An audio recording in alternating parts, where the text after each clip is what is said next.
Hey guys, what's going on? This is XCaliber, and I am here with the Designer Spotlight, and today we're going to be featuring Bull3t Magn3t. What's up, Bullet? What's up, everyone? Thanks for dropping on by. Thanks for having me. Yeah, man, definitely. So today we're going to be delving into Bull3t Magn3t's kind of body of work here, what he's done since he's started building in Empyrion, and where it's taken him up to current time. So about how long have you been building roughly in Empyrion? I'd probably say a good year and a half, maybe tops. It's intermittently. So, like anybody else, you play a game for a while, you take a break. Play a game for a while, take a break. So yeah, probably about alpha 5 or 6 or so, give or take. Okay, cool. So about a year and a half or so. That's a good amount of time. That's a lot of builds. That's a lot of building, kind of. Off and on. You also have you're also a streamer, so you do have a Twitch channel where you actually do building and stuff. So if you guys haven't checked that out, he'll give you a link later on, and he likes to do I'll some. throw that up there. Yeah, he likes to do some building and stuff. He announced it in the Discord as well. Yeah, Hey, especially dude. when I'm working on something big, a chance to see how this monstrosity comes together. So right now we got Jericho, we've got Hush Dispatch, Big Feet, Pear, and Doom. What's up, guys? Hope you're doing good. Welcome, everybody. So jumping right into it here, what you've spawned in front of us is your first workshop build, if I'm correct. That's correct. It's first workshop build. I mean, you take a look at it. It's obviously Star Trek inspired. And this was. Is it? I had no idea. Yeah. Oh. Never would have thought of it from the look of it there. Well. You learn something every day. It's the first major workshop build. It's the first time of like a serious attempt to make something that works, that people might want to actually download and use. Very nice. So yeah, it's and I kind of like you. I kind of build for a little bit of a purpose. So this is supposed to be. I mean, if you were RPG this thing up, this would have been like a small science vessel. So Right. not a whole lot of reinforcement or anything like that. No major, a massive amount of combat arms or anything. And since it's a Federation, it's all retractable, so you don't want to go in there guns blazing on people. It sends the wrong message. So what I like about your building in general, and what I'm interested to see in this build is that you do stuff based on RP value, but you also do give the function. So it's a nice marrying of the two concepts, and it's a pretty organic build style. Like it doesn't seem very.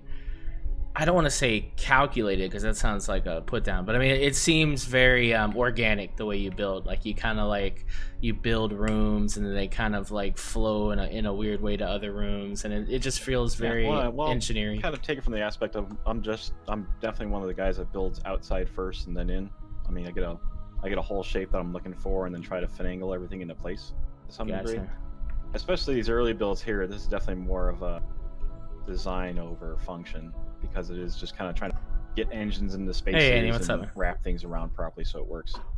But later on, as we progress with some of the other ones, it gradually became more of a, some degree, like a functional deal and a form deal. I have a whole idea in my head that I want to get out, but I've got to make sure I can get engines into the right place without looking goofy. Got to make it so I can walk around in the inside. So there's a bit more thought that goes into it. Right. All right, so I'm gonna walk into the port side here. Yeah. Join you over here. There's small, very small vehicle, hover vehicle entry port here, hangar area. These used to all work. There you go. Manual control those. But yeah, you could park I think small little HVs in here, like miniature ones. When I used to play, I had like a little Jeep that I would use for running around. You easily park that, maybe a small little miner up in here if you can get yourself through the goofy cargo doors on the side. I'm just gonna ask this. You fucking with me? No, really. Hang on. Let's see here. No. It's just, does anything seem wrong in this room? Let's see. You got an auction. Oh, you got your. Oh yeah, there's a medical chamber there. There's a clone chamber over here. You need a clone chamber, obviously. I mean, if you die, where your clone's gonna pop out? We're in a clone chamber. Yeah. All right. I guess I can't even do anything about. All right. I guess well, you once didn't. again, this is It's your first early build. stuff here. It's your first build. I get it. First I build get it. stuff, man. I'm sure Shirley over here didn't know either. She's too Oh, yeah, busy. Too later busy builds over here. too, I stopped paying for crew members. Ah. Get those guys later. Right. Yeah, I was It's probably leggings are still a thing, you know, like in the future, leggings. I don't know. It just seems like that would go away. It's a uniform appearance. She's got a uniform. She's got her jumpsuit. Yeah. She's ready to work. Fair enough. All right, so cool. You've got you've got your hover vessel entrance here, and yeah, I mean you could fit any miner or anything in here, definitely. Probably even like a smaller kind of tier 5, tier 7 HV. Yeah, I mean something really small. I think back in the day, I think everybody had a ladybug miner back in the day. And right. You can get a ladybug and like maybe a really small hover tank up in here. Nothing crazy, but enough to harass people with. Park one of those in here without a problem. You always just had to make sure you can get through a 3x3 door area. So that was a big deciding factor.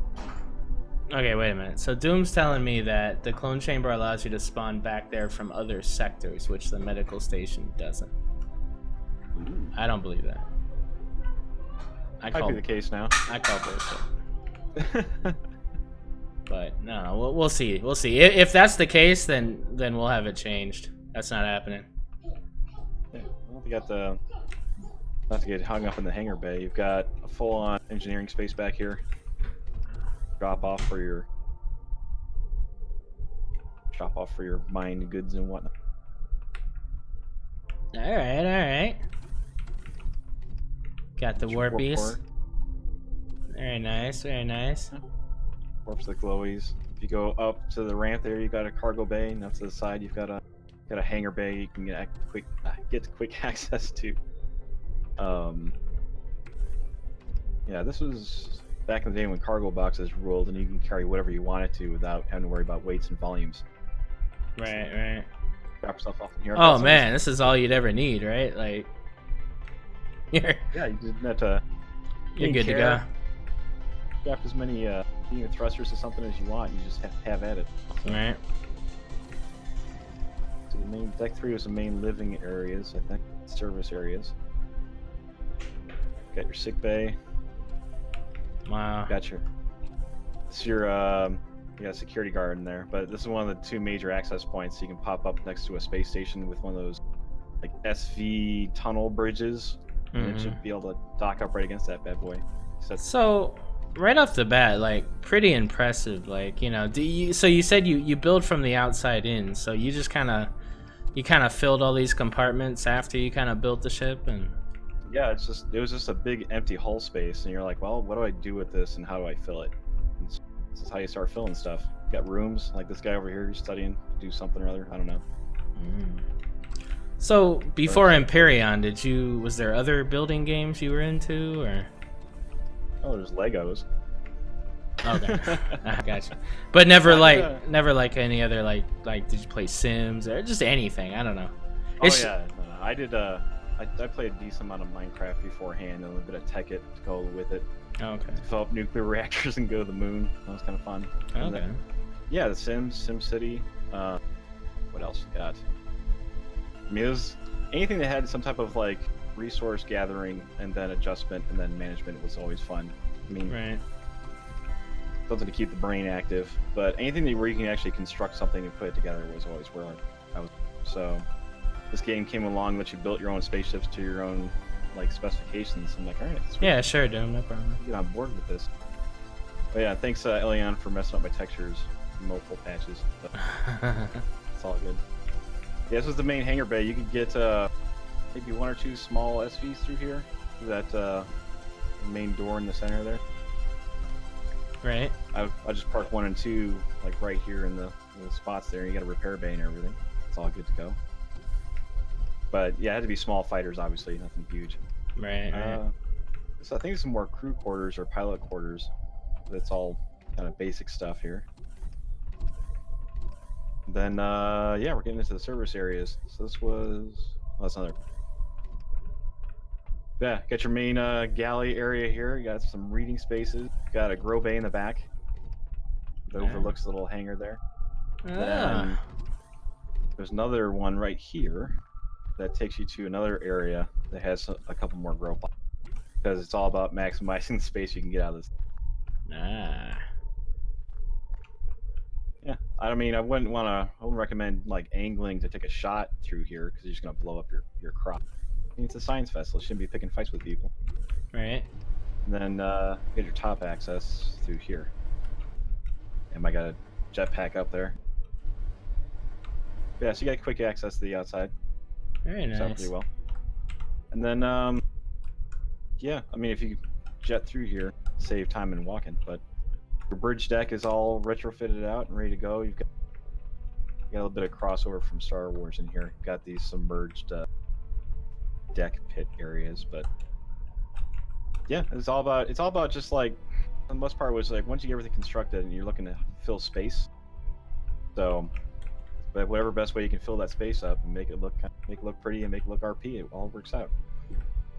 Yeah, it's pretty impressive, I gotta say. I mean, just your ability to kind of capture the whole shape and everything. I mean, obviously it's a Star Trek vessel, right? I mean, obviously if you probably took this now, you could probably vastly improve on some of the shaping and stuff like that. But arguably, I mean, this is pretty freaking solid, man. Yeah.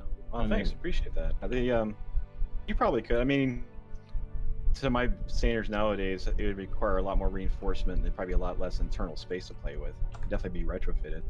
It's just, if I were to go back and do it again, it'd probably end up being bigger because of those reinforcements against weapons and lag armor and just carry stuff.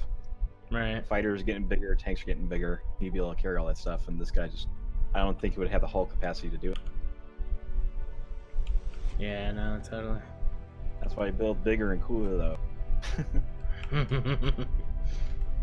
Let's see. No, dude, we can't keep it a day, unfortunately.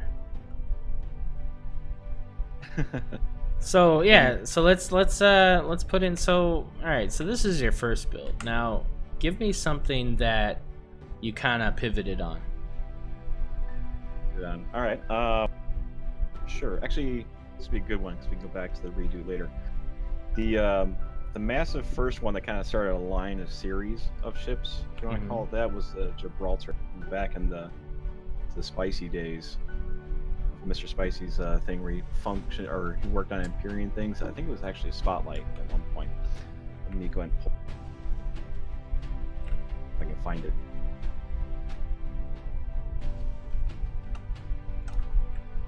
Let's see here. Where are you?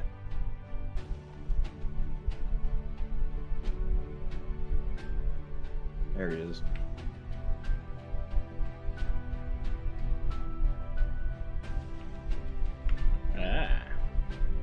Yeah, this guy from way back way. This is Alpha 7 or 8 maybe? Well, at least Alpha 7, possibly Alpha 8.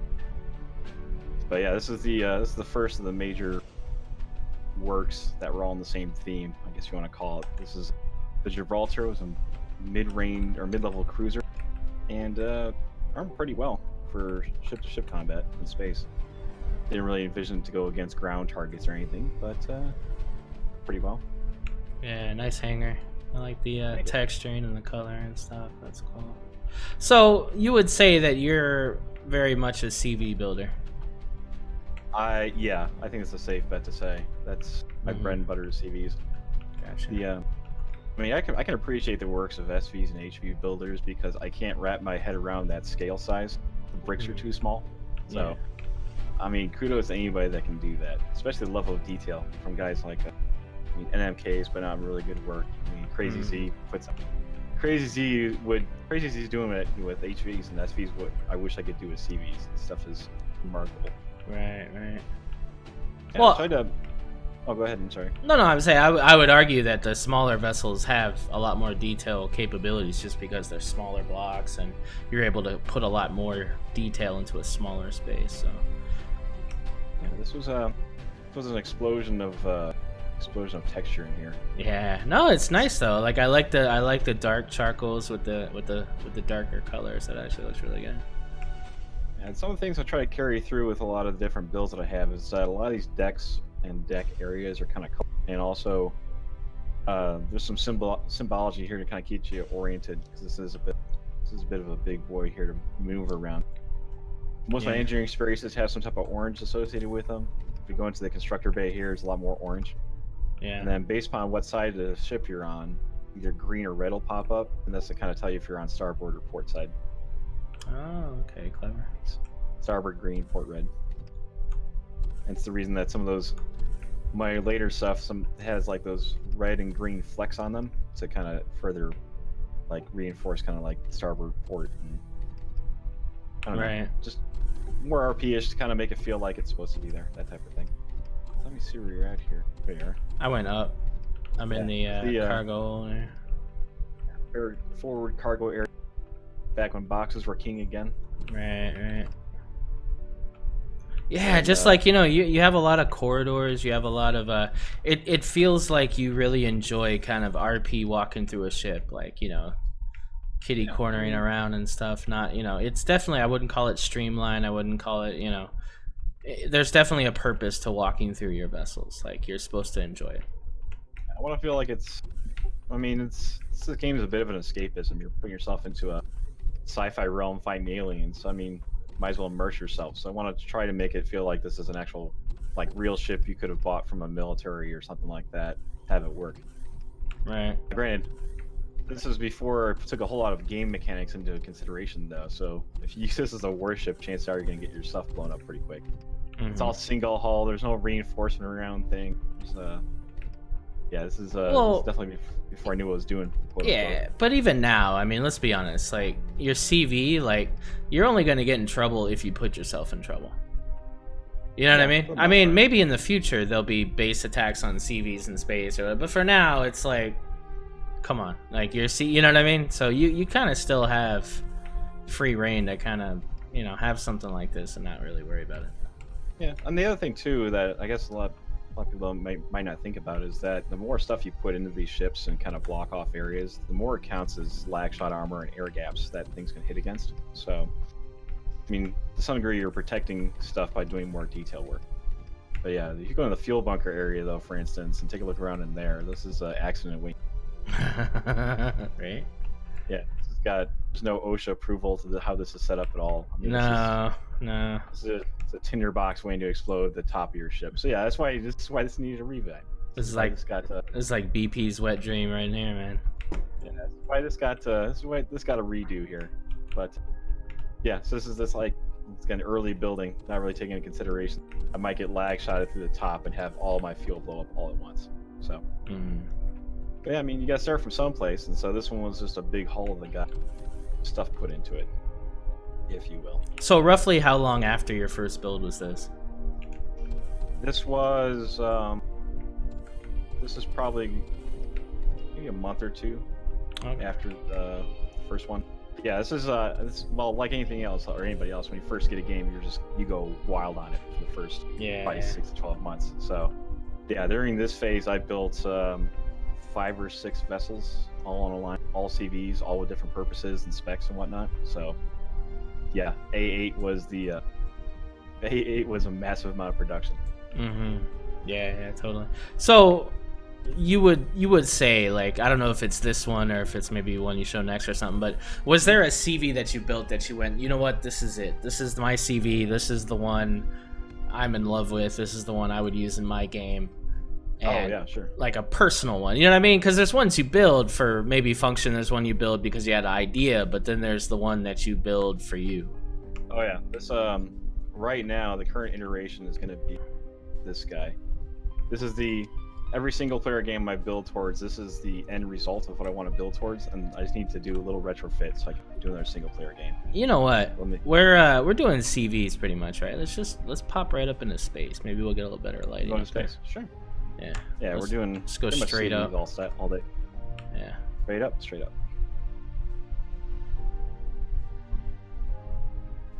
Open out, lag out. There we go.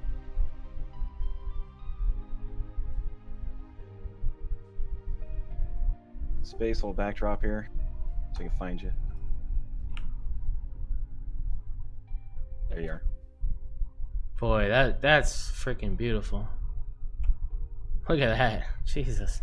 Just looking at the 3 planets next to each other with the new look of the planets, like holy crap, dude. That is something. Yeah, kudos to the development team. That's some pretty serious stuff. That is beautiful. Yeah, let's do. Hold on, let's do this. Let's go in between the 3 planets, kind of find a center line because that'll be closer to the sun. Get better lighting over there. Okay. I try to watch your arrow.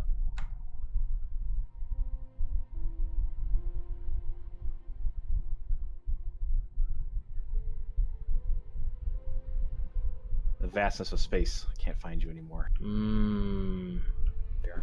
I'm like right in the middle of the 3 planets here.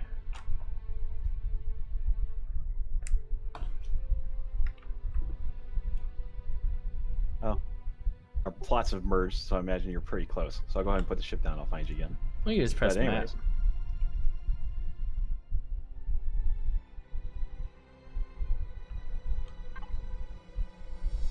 Oh, there's a lot of crap in here. Holy crap. Yes, sir. I just put it down, though.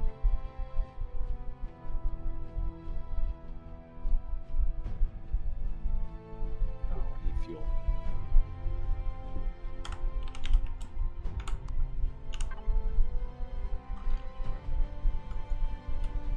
All right.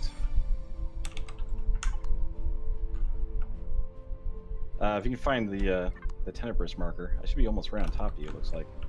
I'm literally, yeah, okay. Oh, there, you're inside already, okay.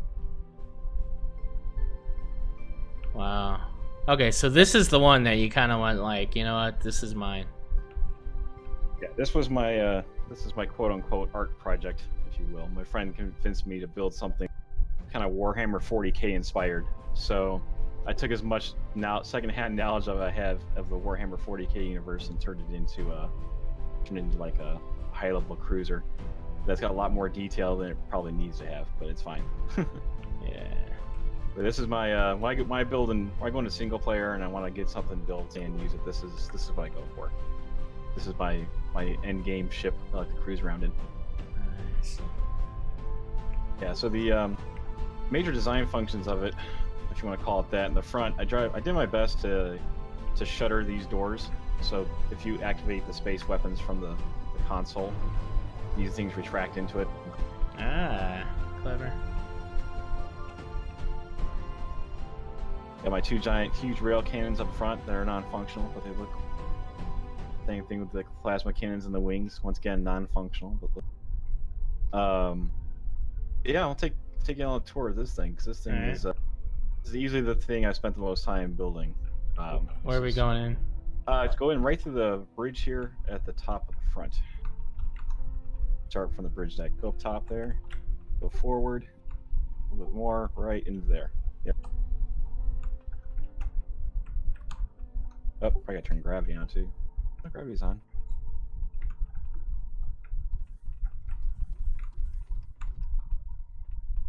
Apparently I can't turn off God mode with hitting G key. No. Yeah, so this is the main bridge deck. Main bridge command deck area. Yeah. Obviously it's all motion sensor controlled and whatnot. Down here is the main hall area. A mess hall and dining.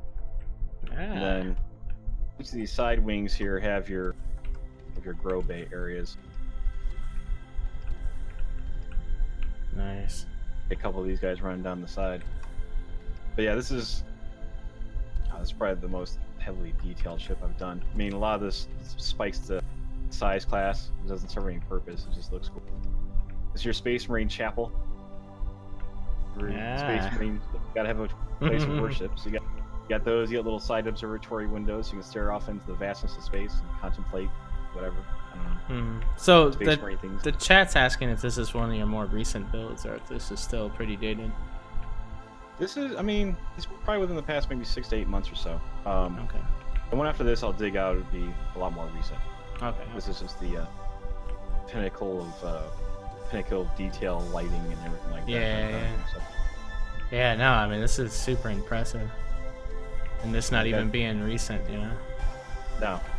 This is, one thing I do like about this ship, I had some help with, is little side things over here are go back this way. These little side ports here have an SV that goes with that. You can load up people into drop pods and literally fly into the atmosphere, drop them out of the ship, let them land into space. You get your crew quarters and restroom facilities in here. They're all just kind of like rough composite rooms, all little decorations and whatnot for crew. Right. And then the main kind of, I guess, deck space area for greetings and assemblies and everything like that is down here. Where'd you go? Oh my god, I lost you. Where'd you go? Oh, you went downstairs? Yeah, come back to the staircase here. Okay, there we go. Nice. Oh. Yeah, you can put down chairs. You can do whatever the hell you want down here. Oh, got a trigger event up here, so brace yourself. It's your cryo freeze slash No, I'm with it. cloning facility. This is fine. This is good. These don't serve a function, so I mean, you know what I mean? Like, now if these all of a sudden became clone chambers or something, then like super trigger. You know? Triggered. But no, this is perfectly good. That's your cryo storage facility for space marines you want to put into long-term slumber. You got your first aid facility directly across the way. Then the other major detailed portion of this thing is up in front. Wow, just the size of the rooms and stuff, it's really impressive. Like, oh, thank you.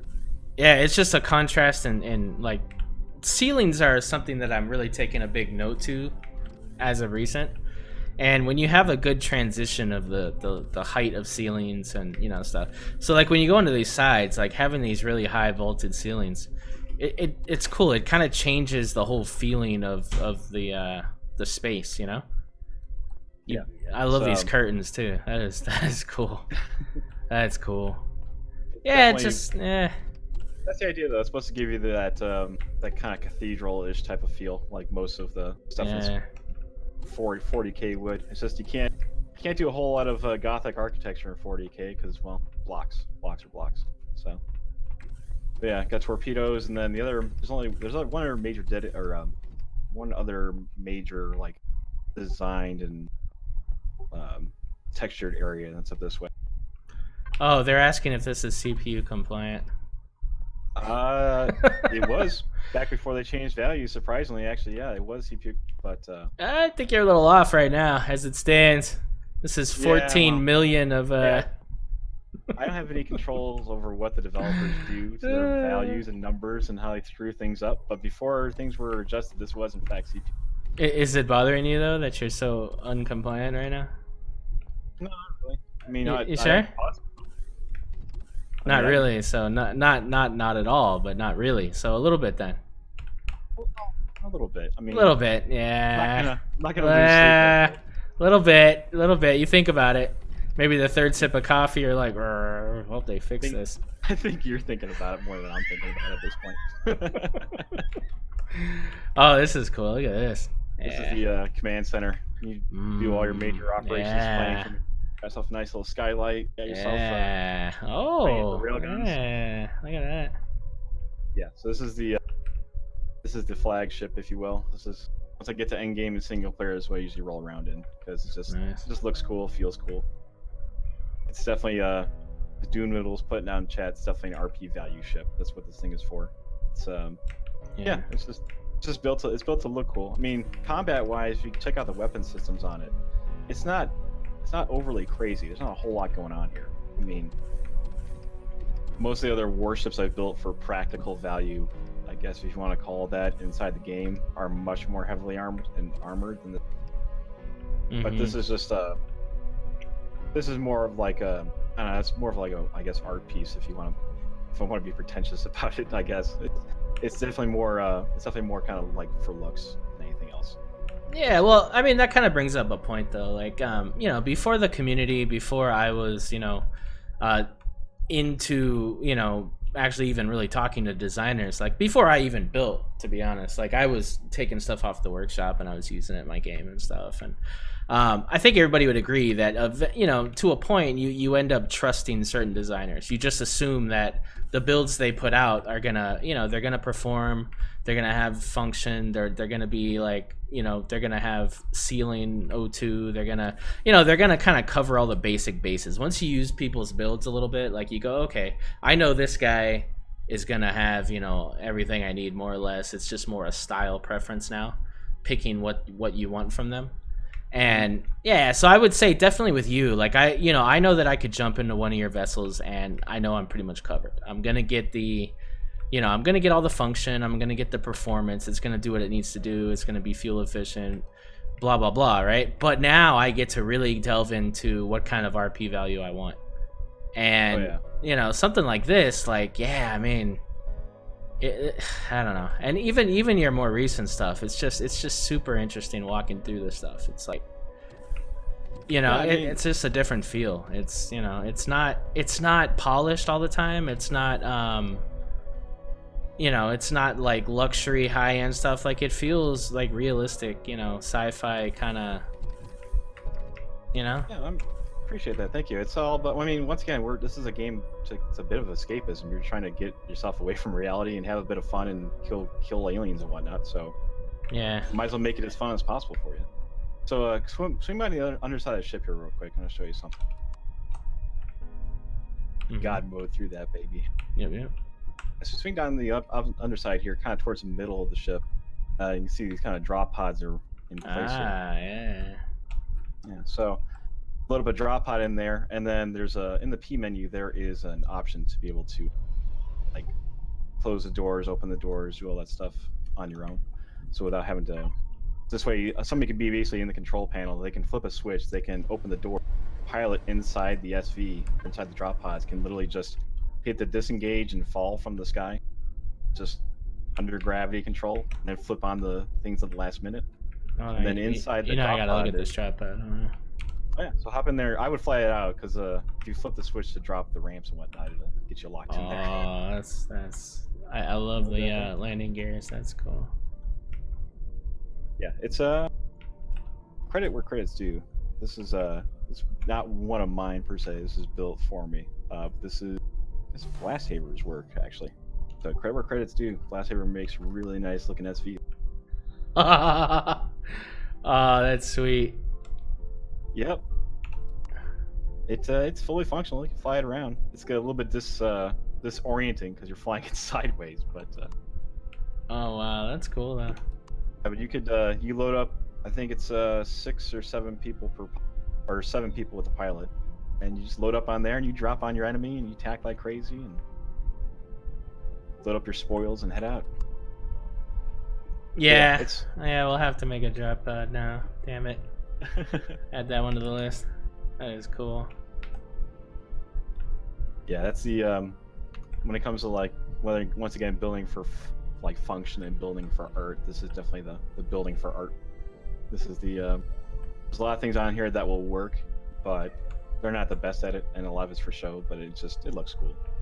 And if you're already max level and you're rolling around in resources and you've got bases galore, it's just like, yeah, I'll build myself a nice looking CV here.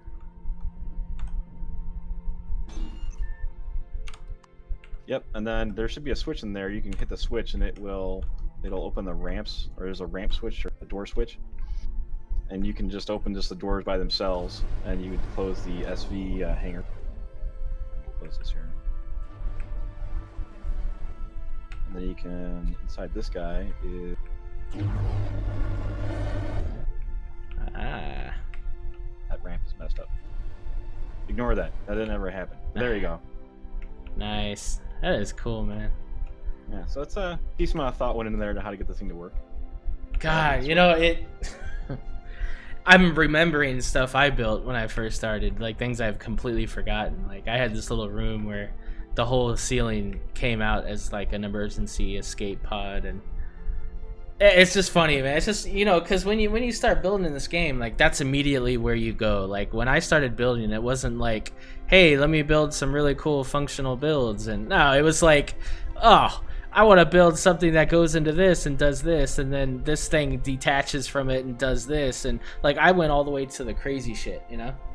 Because like, yeah, I wanted to, you know, I was just like, yeah, let me get a base, and then let me get a CV that fits into the base and acts as like a base, or you know what I mean? Like, it's just everything you come across. It's just, was it invention is the something of necessity, the creation of necessity, something along those lines. Across an odd situation, and it's just like, can I use the game mechanics available to me to be able to solve this problem?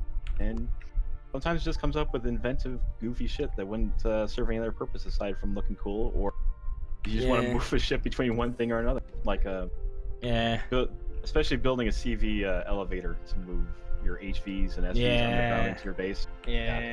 So it cracks me up when new players come in, because every once in a while a new player will come in and they'll be in the Discord and they'll be like, hey, I just had an idea.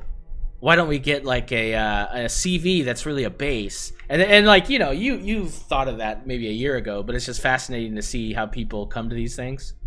Oh yeah, their juices start flowing, and they're like, yeah, what about doing this or that? And it's just, that's what this game's awesome for. It just it gets people engaged, you know, in creativity. It's a growth process, and it's definitely fun to see things kind of grow and expand and then come to fruition. So yeah, this is this one in particular, the Tenebrous, is definitely my late stage like vanity cruiser, just because it's got the most detail and just looks cool. No, dude, this is a work of art. This is really cool, man. I really like it. I mean, anytime you look at a CV, you can tell immediately the amount of care that went into it, because a CV, a big block build, it's not an easy thing to get detail and get you know, to make it look refined. It's not an easy task. You'll see CVs a million times where it's like, yeah, okay, the shape's there and everything, but you could tell they didn't take a whole lot of time to put lighting and little, you know, deco, and just, you know, not just throwing deco on, but making it blend in with the build and look like part of it, complex shape. So when I see something like this and I see the care that went into the piping up here on top, the lighting, the texturing, the differences, you know, in transition and stuff, you know, you could tell that builder really gave a shit about this, and especially a CV, because boy, that's a lot of work. That's not a one-day thing. You have to really be in it for the long haul. You know, maybe a week or 2-3 weeks, but you gotta understand that every day isn't gonna be a conclusion to something, and I think that's what frustrates people, and maybe that's why I don't build so many CVs, because I like feeling gratified at the end of the day building something. I'm like, yeah, okay, cool, we got the shaping done, tomorrow's texturing. With this, it's like, oh, left wing's done, let's experiment tomorrow with the other side. You know what I mean? Yeah, this is definitely a process. I streamed portions of the build of this because this was a good couple months worth of work to get it all set up and situated. And then I'm a bit anal retentive and a bit obsessive compulsive sometimes, so the work isn't done for me until it's got, especially this, until it's got its lighting and motion sensors and signal switches, and it's got weapon configuration settings, and in some cases thruster configuration settings. It doesn't feel like it's a complete done workshoppable piece of work until all those steps are done. So, and because of that, it takes me forever to get things constructed, but when it's done, it'll be a fully functional ship. So, and then of course, I mean, like any other builder, I mean, what's on the workshop, I really encourage people to customize and change things around. I mean, even in my single player game, once I spawn something and start using it, I'll be like, well, this situation is calling for this, so I'm just going to gut these areas and turn them into this instead. So right. Because that's the thing. I mean, that's another part of this game that, you know, separates itself from like Osiris or, you know, other space games that look great but don't have building like this does. It's like, yeah, you could take something and you can conform it any way you want to fit the scenario you're using it for. I think that's another misconception about designers, and when they put shit on the workshop, don't think for a second that people aren't gutting your stuff out and making it their own. You know, I've seen pink K-bars, I've seen crazy gutted, you know, katanas with big asses on the back, and, you know, I mean, it's they're gonna take what you build and they're gonna make it their own. You know, there's a million renditions of the Persis carrier out there, and everybody's blueprint factory. I mean, it's just, you know, you're giving them something to build on, and you're actually creating the next generation of builders, because they're learning as they're, you know, building your stuff out, and eventually they're going to start building their own stuff. So yeah, I'm happy to be a part of that process. I mean, the major thing is that if people are seeing something, they like it, and they can utilize that to build out their thing, perfect. Because it's just gotta keep feeding the beast, and gotta keep coming up with more information and more options, because just varieties of spice of life don't get dropped into using just one thing all the time. yeah, totally. So I'm taking the liberty of spawning the newest thing I've created, the Yorktown, next to the Gibraltar, so get an idea of where progression comes into play. The Gibraltar we took a look at on the ground there, obviously, from back in Alpha 8, and then yeah, the one next to it is the one I just put out fairly recently. Wow. So this is considerably smaller in form factor than the other one here. Is this a specific? I mean, especially when you go to the interior, you'll notice right quick that a lot of the stuff has changed. Only because it's just, once again, it's all about updating and modernizing and bringing it in conformity. So wow, the color, dude. Like the bottom of this, right? Like you look at the kind of I don't want to say chaotic, but you know what I mean? Like it looks realistic. It looks weathered. It looks, you know, the way you did the different shades, it's not in any kind of a noticeable pattern. And that's really cool. Like it looks, yeah, I like that, man. Oh, thank you. Yeah, this was envisioned as a warship. So this is my my razzle dazzle camouflage. They put them ships back in the 40s and 50s just to kind of throw off the visual lines of the ship and make you second guess where things are. So yeah, I mean, with the new LCDs, huh? Look at you. I took one thing to heart back from the first build, was that I was told that the layout and navigation made it complicated to get around and a pain in the ass to try to navigate. So this one's a little more simplified, and there's a lot more signage everywhere. So hopefully people can get to where they need to go to. Nice. Yeah, I kept some of the features of the old one, obviously, and just tried to rework it so it works within the new setup. So you can carry a little less than it used to, only because of reinforcements in different places. But if you were to actually take this against a POI in space now, compared to the earlier edition of it, you got a lot better chance of coming out alive and with less repairs at the end of the day. This it's been heavily retrofitted. Wow. More armor, yeah. Then yeah, I try to make navigation through this thing as easy as possible. So a lot of it's set up in just kind of a horseshoe, and with both the same stuff on either side. And yeah, you get your constructor bay like before. Right. A little updated, a little changed. Not as much space as before, but it's all good. And you've got still included the weapons bay up in front, because you gotta have a weapons bay. Put up all your torpedoes and stuff. Ooh, I like this. Yeah, I like these. You use some of the new shaping here, see? Yeah, I'm nice. all for more tools. Yeah, that's nice. Please keep adding shapes. You really like this deco block too. I can tell you use this in all your. It's a nice deco block. Yeah, it's really detailed, yeah. The little like half trapezoid thingy. Yeah. It's a good way. Just, I mean. No, these little fuel deco blocks here. Oh, these guys. Oh yeah. Power storage. These are weapons. These are power storage. These come fuel cells. They're torpedoes. Yeah. It's all about flexibility. Flexibility is key. Yeah.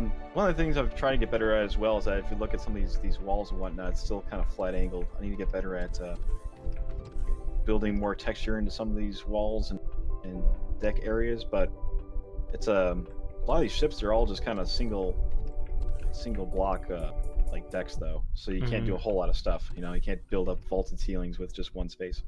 Right. So we just make the best of what we got available to us here.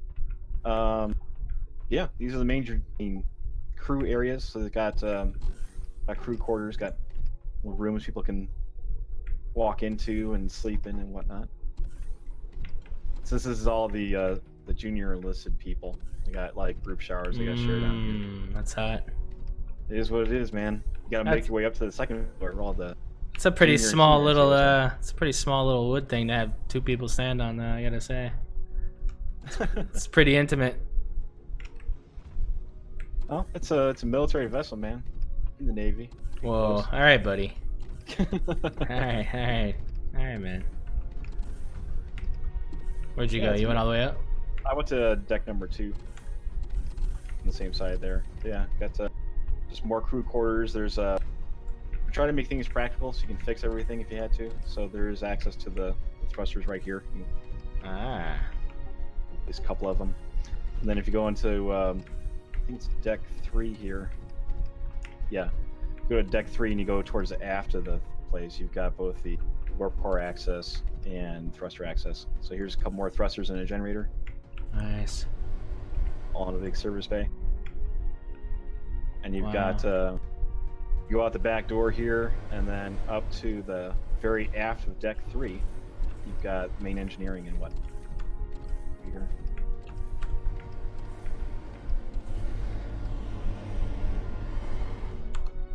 So many doors. I need one of those kid leashes, you know? like losing. Whip around in God mode. Come here. Yeah, I didn't know. One thing to notice, this used to be the main fuel bunker area with all of its like fuel stacked right on top of one another back in the old build. So a lot more spread out now with a lot more metal in between tanks. So a lot less chance of explosion. All right. Then yeah, you get up to the front here on deck 1. You've got your main bridge. You've got like a conference room area. Have your meetings. Yeah. Got a bridge. I mean, got a commissioning plaque, kind of. Over here by the door. Oh, look at you. Ah. Right. Good stuff. Patrick Henry quote there. Yeah. Solid. All right. This is the most recent one. Once again, before it was flipped over, it actually was CPU compliant before anybody asks. And then, yeah, I look forward to when they update those numbers so I can go back in here and probably give some more fuel or cargo capacity or something like that. Ooh, you and Jay Randall, man, are gonna go nuts. You're gonna be like, oh god, they fixed the numbers. Now what are we gonna do? I bet Jay Randall's losing his mind. He's looking at his CV and it says like 6 million out of 7,500. He's like, oh my god, what did they do? Oh yeah, this loser shit. The non-compliance is killing me. He's in chat, by the way. What's up, Jay Randall? Jay Randall. Yeah, so, I just build. I always just try to build at or underneath it. So if they go crazy with the totals, and inevitably they'll put new ones in there, and they'll probably give you more space to work with and give you a higher.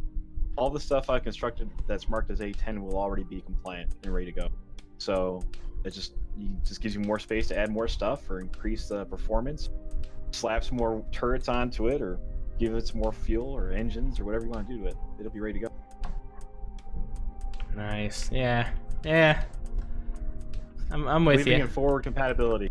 There you go. Forward patch compatibility, guys. Maybe we should all adopt a little bit more CPU compliance in our.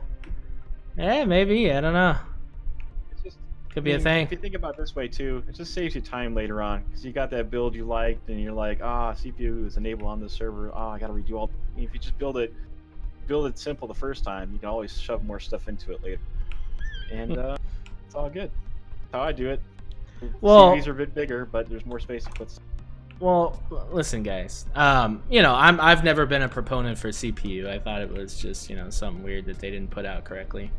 Which I still believe, but the fact that the numbers have changed like that tells me that they're doing something with this. There's something going on here. They've changed where the value comes from. They're going somewhere with this, so I would be pretty nervous about what this is. Not nervous. Let me not freak people out. I'm not saying nervous, but I'm just saying I would pay attention to this maybe now. This is telling right here. This doesn't just change for no reason. There's some coding that changed here. They're working something. So yeah. And I'm not telling people that they have to convert immediately. I'm not telling people to change their builds. The thing it does for me is that it allows me to it gives me guidelines. So if I say I want a ship that's going to be able to do this, it keeps me in purpose and it keeps me in frame. So I'm building a spaceborne like cargo ship or something like that. It probably only have a couple thrusters to get it going. It doesn't need to maneuver. It's not going to be a gunboat or something. It's just going to dedicate all of its space to fuel and storage. And then if I build a warship, it's probably going to have less storage and probably less fuel, but it's going to be loaded up with weapons to do its job. So. Yeah, and don't get me wrong, any path that leads to specific class vessels, I'm all for. I want a reason to have to build more than one ship. I want a reason to have more than one ship. Because it just promotes more building. It promotes more interesting builds on the workshop or whatever. You know, there's no more all-in-one ships now. You know, you have a science vessel, you have a warship, you have a cargo vessel. You know, it's anywhere that makes that work. But for God's sakes, please put it out correctly the first time. Make the numbers make sense right off the bat. Don't, you know, we all remember weights and volumes. We all remember when we couldn't carry 2 pieces of ore or something, and it was like, what are we doing here? And then they fixed it. So it's like, don't leave that in experimental, and let's get it right, and then let's put it out. Yeah. So, and just to kind of reinforce the point, when you back up the space here real quick, I'll show you a comparison. This the Yorktown here is probably the most recent military vessel or military-esque ship that I've created, and the one preceding that also could have kind of fit into that, but is definitely more in the long lines of like support or civilian or what have you. Is this ship called the Caravel I constructed for basically servicing automine. Same basic idea. However, it's not a warship. So this is what you use to go get your autominers? Yeah. Interesting. It's a mobile base of operations. Yeah, interesting. Because you need the cargo, right? Like this is built as a concept idea. So it'd be like a supply vessel or a small little base of operations vessel if you were in a military setup. A lot of the hull it might be reinforced with steel, but it's still a steel hull. It's got some lag armor in there to kind of, stop shells from coming in and shooting up your underside if you're flying over something. But it's not. It's not combat. It's just steel. Yeah, it's just steel reinforced. So. Well, it stops the shot. That's the important thing. Yeah, and then but the other thing on top of that though is because the hull is made out of steel, even if it's reinforced, it can take those shots. But with a shield generator on, you can overfly and not really feel bad. Right. And because that hull is now lighter, those bigger engines you put in place will help you lift a lot more. So that's my thought process behind it. So it's a support ship. It's mostly steel construction, but its primary job is to get to a place and pick out your auto miners and load yourself back up and get out of there. It's not meant to be a frontline fighter or something like that. So it's all about building towards a purpose and having a thought in mind of what the ship is supposed to do, and then kind of try to make it best perform for that piece, best perform for that function. Yeah, most of the cargo in here is, just to be nostalgic, a lot of the stuff in here is cargo box storage, cargo pallet storage, and there's an ore cargo extension and container controller back there.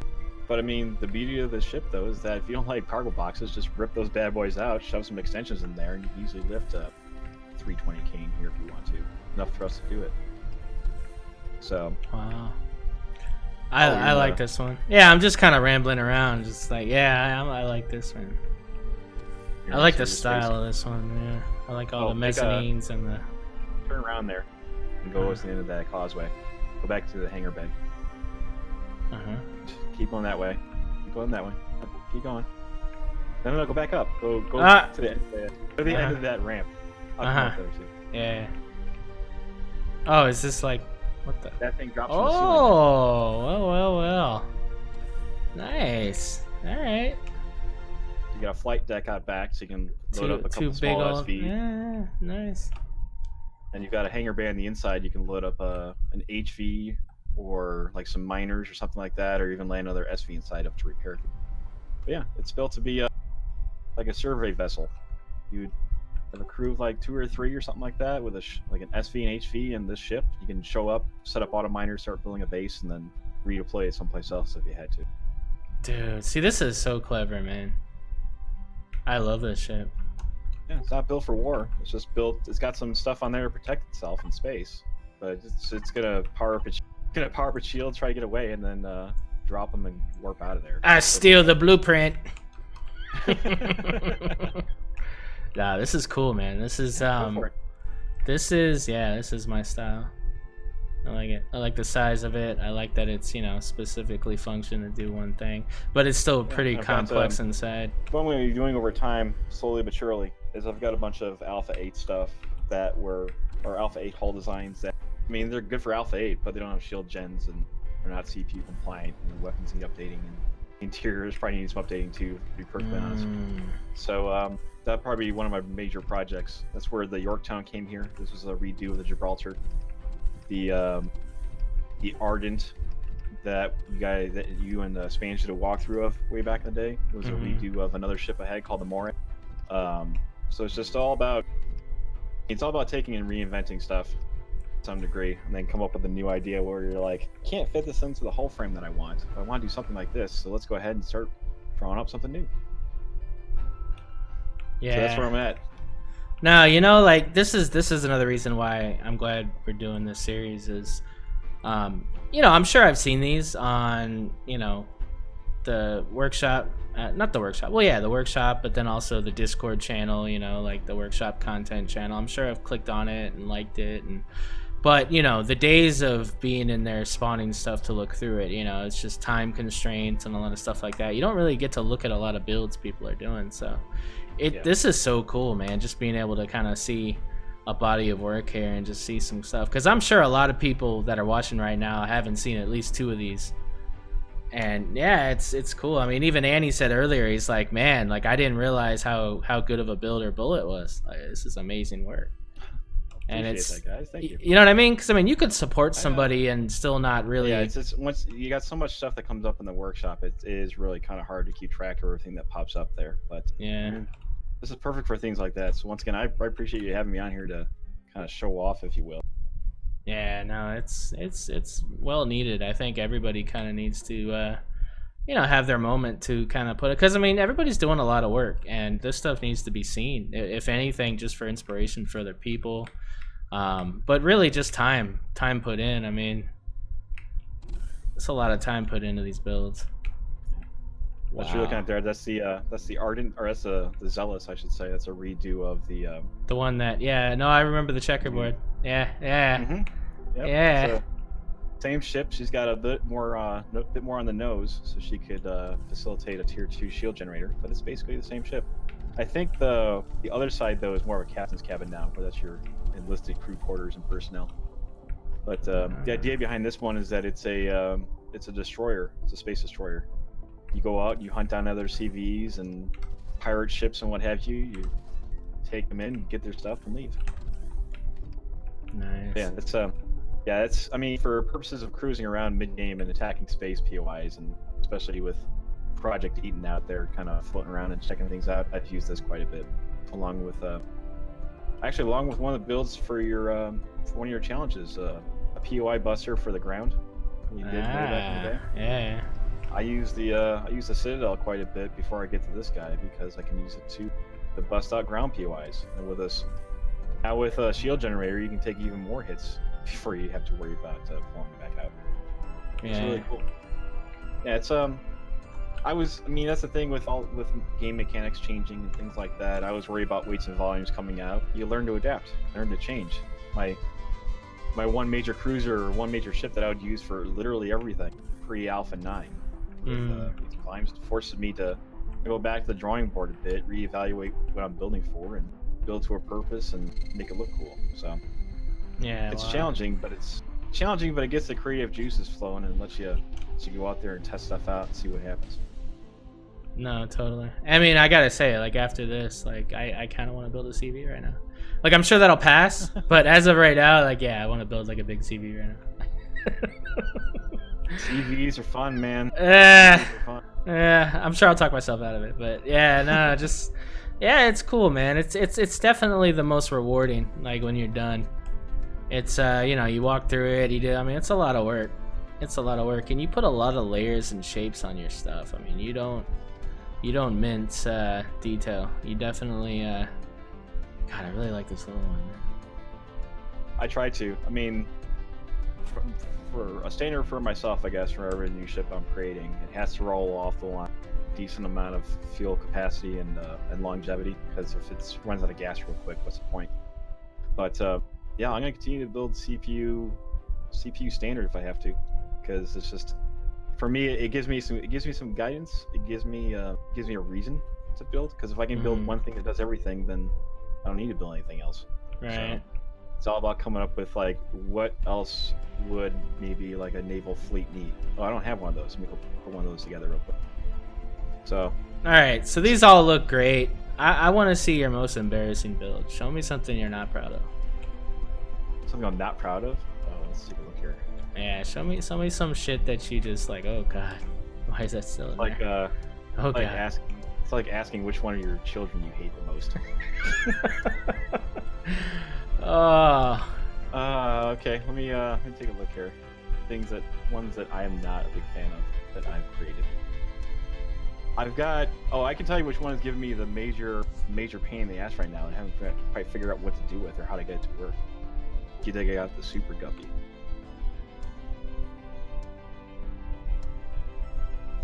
Yeah. Look at this bad boy. Yeah, buddy. So is this recent or is this? This is sitting inside of my my work. Well, not my workshop, but sitting on my single player save because I'm not sure what to do with it. This was originally developed as a. There's going to be an upgradable ship for one of your challenges, where if you have a CV, you can spawn in at level 10 and then upgrade it to as time progresses. So this is interesting right here. Like, sorry to cut you off. This is interesting because right. so you've made the hull, and like so I get to kind of see how you go about this. So you've made the hull. Yeah, You've the kind hull's of in place for the most part. You've kind of built the hangar out here. There's some areas in the rooms that have been mapped out, kind of, but are not textured or set up fully or anything like that. Yeah. This is the basics. If the hull was set up before all the other stuff put in place. So yeah, these will be engine mounts eventually right here, and these will be big enough that you can shove large engines in. Right now they're just rocking quad mediums. This will be, yeah, I got some reinforcement around the engines, and that'll get buried underneath some more hull plating eventually. These would.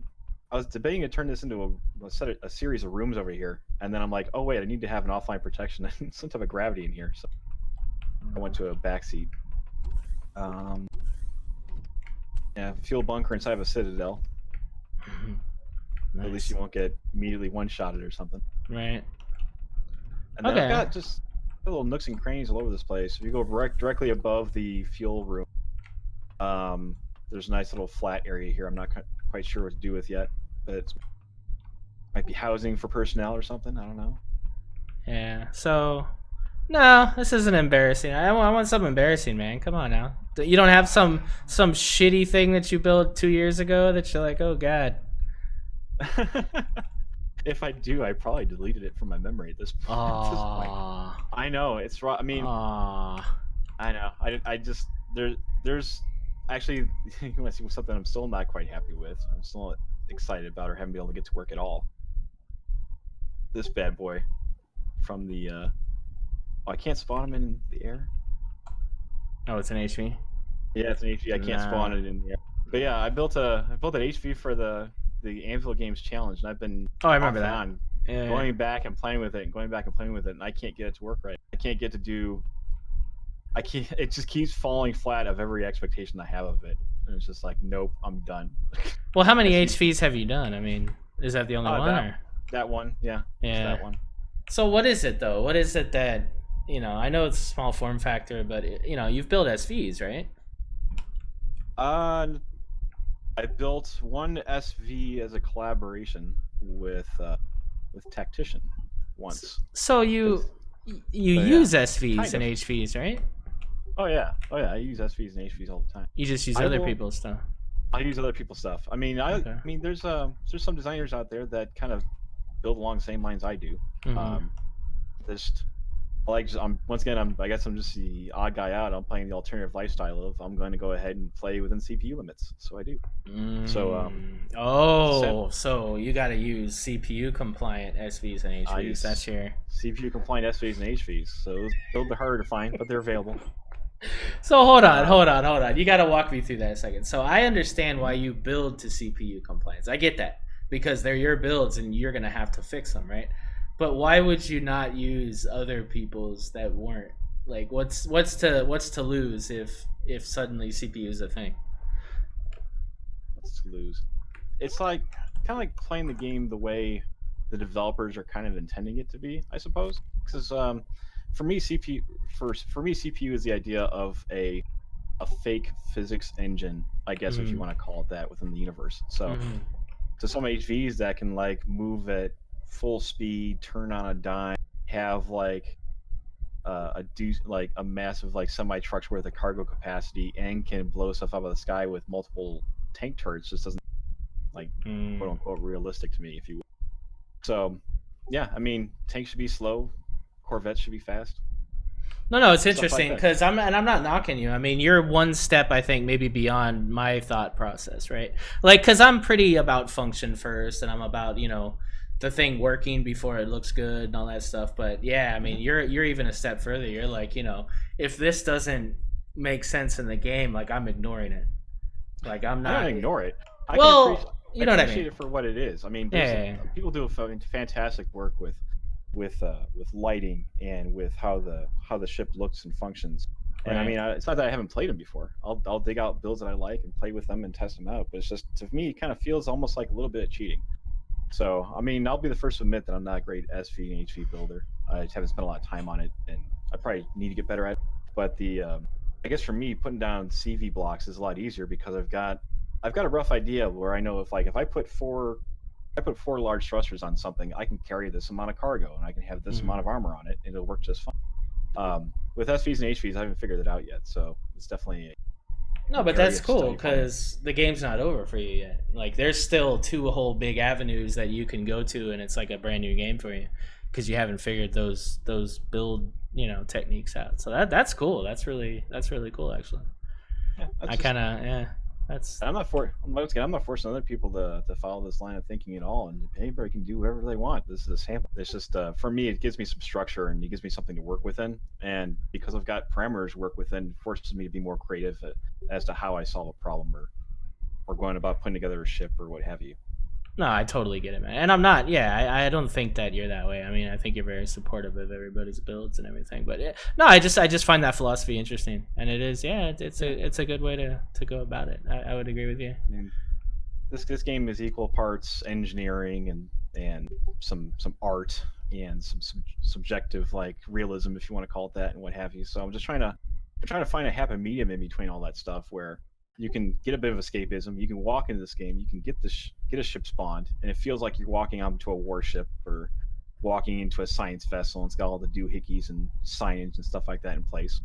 But it'll actually function like what it's described to be within the game system itself. So if you get into a warship here and you go fight a POI, it's gonna function like a warship and it'll do its job. Whereas if you strap yourself into the auto-miner service vessel and you go out there to service auto miners and you go try to take on a POI, you're probably gonna get rocked because it's not built to do that. So it's just for me at least, it adds that little bit of realism to the escapism of the dichotomy, if you will. So I know I'm a bit of an odd duck when it comes to stuff like that, but I can guarantee if you get something of mining game and you use it as a vessel, that it'll fulfill the purpose that's described inside the description. So yeah, and that's awesome, and that really teaches people. I mean, once they're looking at it, and everything, it's showing them, this is a possibility. You can build something within limits that still serves a function. Jay Randall's been doing it for a while too with the CPU and everything.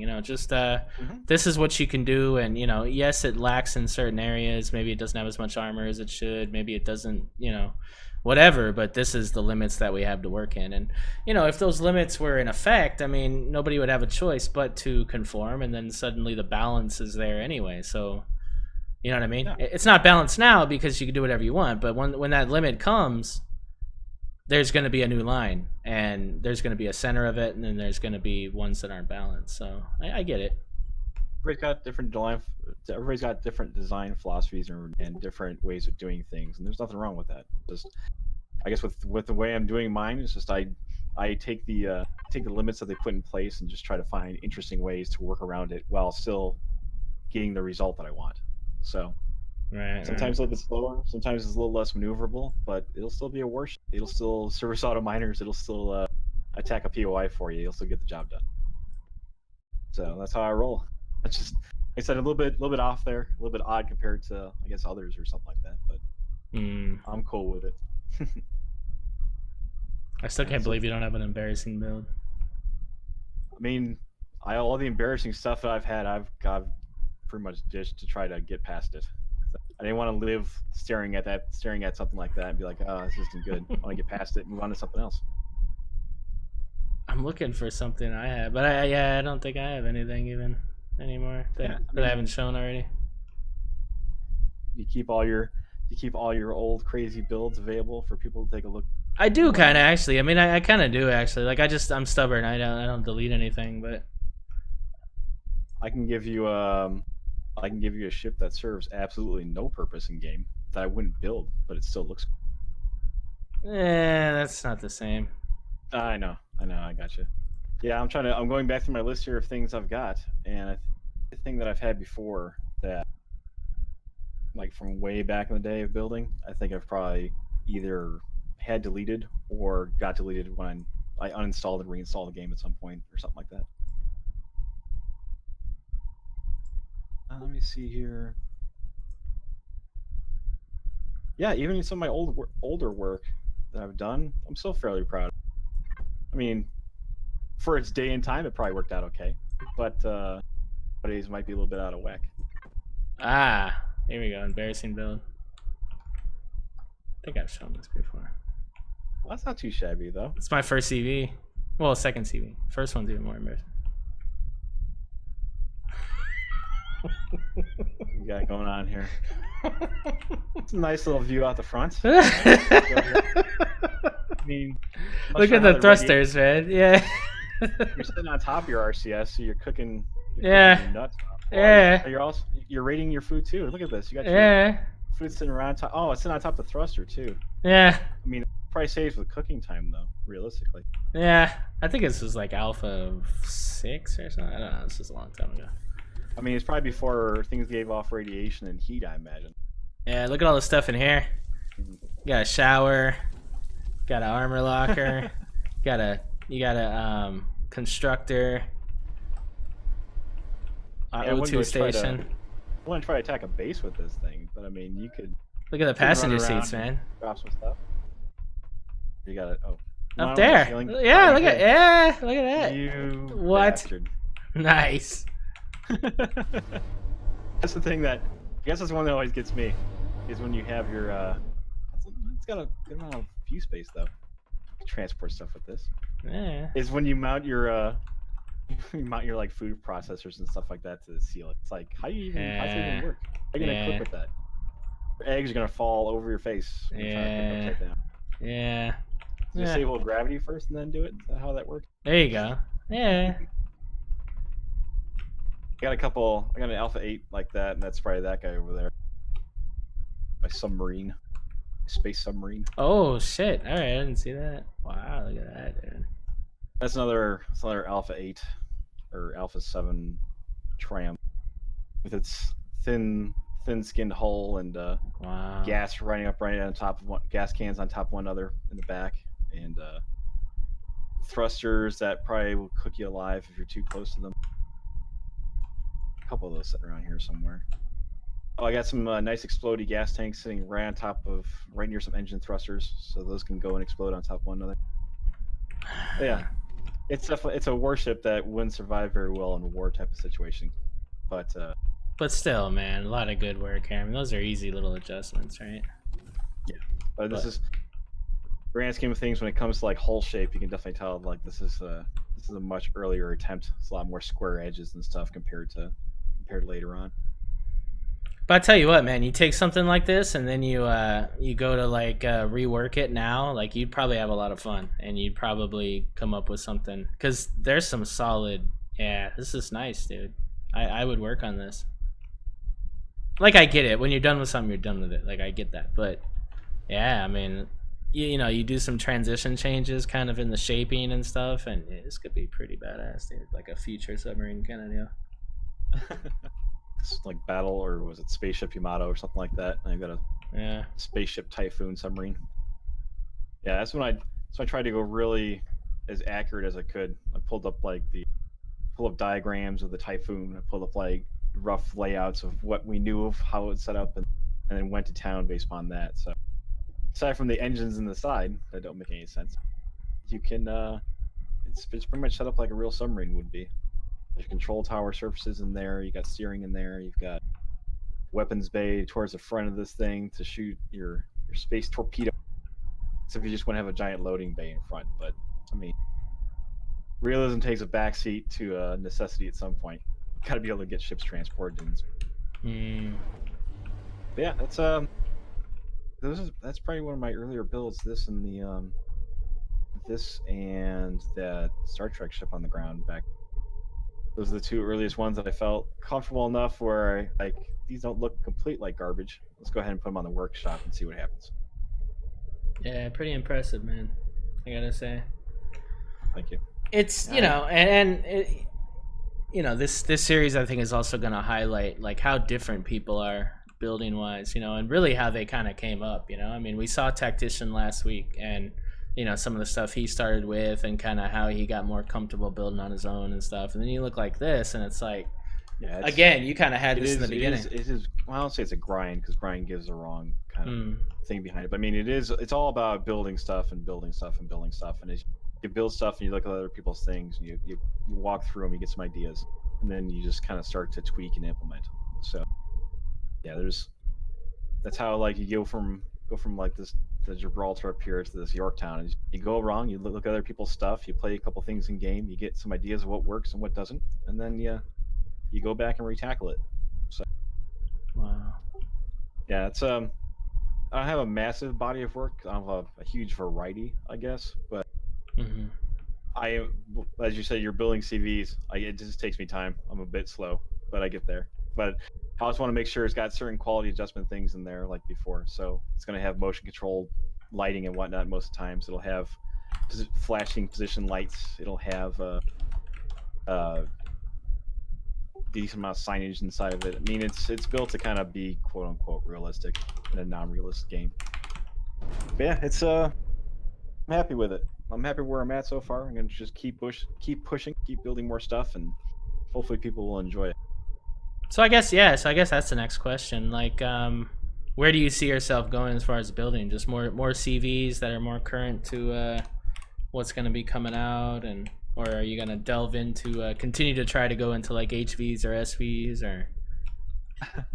Yeah, I do need to give HVs and SVs more of a shot. It's going to be a longer learning process, so I doubt I'll have anything on the workshop anytime soon, because I want to make sure that it functions and does what it's supposed to do, and it doesn't like.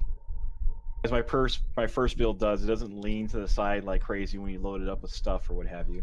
Now, if they bring in like SV to HV docking, is that going to inspire you to want to build something for that capability? I've got 4 or 5 ideas already. It's just I just need them to I need them to go ahead and start up that docking thing to get that to work. Yeah, definitely. There's especially for one of the builds that I have, it will work out really well because it doesn't have a lot of thrust to fly into atmosphere. But if you could transport stuff from space down to the planet, perfect. So I'm really looking forward to them doing that at some point. Doom's asking if you partook in SV or HV challenges. I don't think he did. I don't think he's partaken in. I don't. It's for the time it would take me to figure out all the things that I need to have in place and dress it up, if you will, the way I usually do all my stuff. I wouldn't be able to get it done in time. I purposely took basically yesterday off from doing other stuff to try to build out the challenge for this month, the replica build, so that I would have it mostly done. Just because I just get so distracted with life, sometimes you just can't get enough time to build stuff. So I want to make sure I could get that done. Yeah, and listen, you know, I get it. I mean, building is inspiration. If you're not inspired to build it, yeah, it doesn't make sense. It's, you know, don't force it. So I totally get that. And I don't want anybody to have to force just to participate. You know, if you don't participate for a month, like, I get it, man. Not every idea is going to be something inspiring for you to do. You know, and some people, yeah, some people have popped out and popped back in because of, you know, what they were and everything. So totally understand that. It's a process. So Yeah, it's a bit of a process. It's a bit of inspiration. And then obviously, like anything else, burnout can occur every so often. So that's what'll happen. But yeah, I'm gonna try to give SVs and HVs a shot in the future here, especially when they give the ability for SVs to carry HVs and act as intermediaries. Then I can definitely see myself building more SVs. But in the meantime, I do want to go through and convert a bunch of the old Alpha 8 stuff that all kind of fit in the same ship line and get them converted to Alpha 10. yeah, my mind just races every time I even think about that. The ability for all the things to dock, like just the just cargo alone just blows my mind. You know what I mean? Just like imagine having HV cargo pods that an SV would just grab and transport from one area to another, and just you know what I mean? Like it's not like a big CV. It's like it's literally just an SV that would grab onto an HV cargo pod, move it from like a CV to a base to where you wouldn't have to bring your CV down to the planet. I mean, just stuff like that is just so immersive to me. Yeah, they could just literally just dock a bunch of HV cargo containers on your ship, and then yeah, you redistribute something, just SV dock it, take off, drop it, and then come back again and do whatever you need to do. Yeah, totally. Yeah, I can definitely see a lot of HV drop pods being built, basically like anti-grav sleds to move them around. It's living exciting times, my friend. I'm looking forward to these new patches. It's just every major patch usually brings more stuff to play around with or adjust to, and it just keeps the game interesting and fresh. So I'm all for it. All right, so we could find you on Twitch. You do have links if you scroll a bit up in Discord, but I think you'll put a link to your Twitch channel here in chat when you get a shot. Let me sure, I'll find it here and put it in the chat room. No problem. Pretty sure it says Twitch TV/Bull3t Magn3t. Let me see. Yeah, 3s instead of E's. Yeah, I'm a major problem like that, liking to use my 3s instead of. Yep, there we go. Let me put that in chat. Nice. Yeah, I stream every so often. I'll make sure to advertise it when I do, but it's usually gonna be me beat my head against the wall trying to figure out how to get something to look right as I try to shove cargo in places it shouldn't be and all the other fun stuff. Nice. All right, man. Does anybody have any questions? Any general questions you guys want to ask Bullet?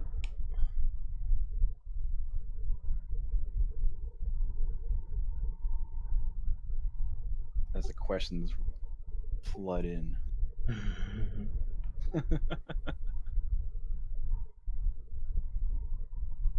Yeah, they're talking about the challenges, about the Premium Master Challenge. Oh, yeah.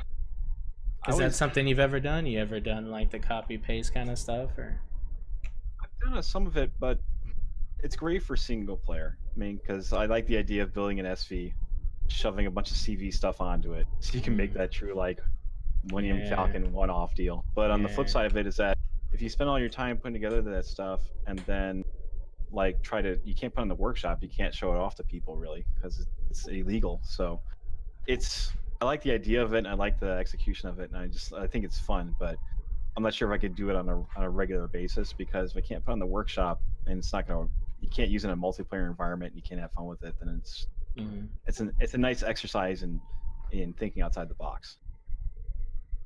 I like to be able to put stuff together I can put on the warehouse most of the time though. Right. Annie's asking what your inspiration is as far as like sci-fi series. I mean, obviously Star Trek was a big one right up front. I mean, the first ship we took a look at today was kind of like a mix between an Intrepid class and like a runabout, where I was kind of getting my idea from it. Warhammer 40K obviously is a big one. That's where the Tenebrous came from. It's definitely Warhammer inspired cruiser wise. Then I've watched, I mean, a good amount of Star Wars too. I mean, a lot of the big sci-fi things I can find inspiration out of, and then I'll just put stuff together. The biggest example, I guess, would be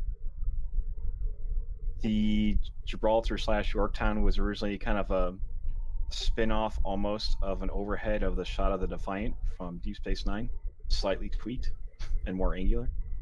But the idea behind the ship was the same thing. It was a small kind of like cruiser / I don't know, destroyer escort type thing. And then actually to some degree, the actual like real U.S. Navy, if they've got a ship in their fleet that does transports cargo or goes off and services other vessels or cruisers, frigates, stuff like that, I try to come up with one that inside the same line that fits it. So yeah, there's a whole lot of sources. It's a lot of stuff out there. So just whatever inspires you, find something and go with it. Scarlet's asking what your starting point is on the CV. Do you start with what do you start with first? The hangar bay, the pilot area, or something else? Usually the hangar bay. Only because if I know what the ship is going to be for, then I can get a good idea of like some of the different fighters and fighters and tanks and stuff like that that are being used, and get an idea of what the sizes are for them, and then I'll build a hangar bay to kind of fit that size, and then the rest of the ship kind of follows suit around it, I guess. But most of my ships, perfectly honest, kind of usually start off with a central block with a couple lines spouting off of it on your major axes, and kind of figuring out how big it's going to be from there, so it'll fit its purpose. So yeah, totally. No, I agree. I do the hangar too. I mean, I go with the most function. To me, a CV, its biggest function is carrying around smaller vessels and cargo. Beyond that, you know what I mean? oh yeah, cargoes and carrying stuff, most definitely. Yeah. Although, to be fair, I guess built a couple that can't really do that. Can't really do that. Yeah, so, well, decent, a little bit sometimes outside of that box, but yeah, I mean, I think it stems back to getting an idea of what you want the ship to be for, and then when you got that set up, then everything else just starts to fall into place. Really. very cool, man. All right, well, guys, this is yeah, I think that's gonna be it. This is the designer spotlight, and it's Bull3t Magn3t, man. Check him out on the workshop. Give him a follow on the workshop. Check out his library. There's a lot of stuff that you didn't see today that he's got on there. Check him out. Give him thumbs up. Give him support. Check out his Twitch channel. And yeah, somebody else in the community that you can ask questions to. You can he does, he does cooperative stuff sometimes. He'll be on the Foundry. He'll be doing stuff. So yeah, check it out. Give him a holler. Thanks a lot, man. I appreciate you popping in here and doing this with me. A lot of fun. Thank you for having me. I greatly appreciate everybody swinging by, take a look at my stuff. It's nice to have. I greatly appreciate it. Thank you all. Right on, guys. I will catch you guys. Oh, neat. Later on the next stream. Until then, take care.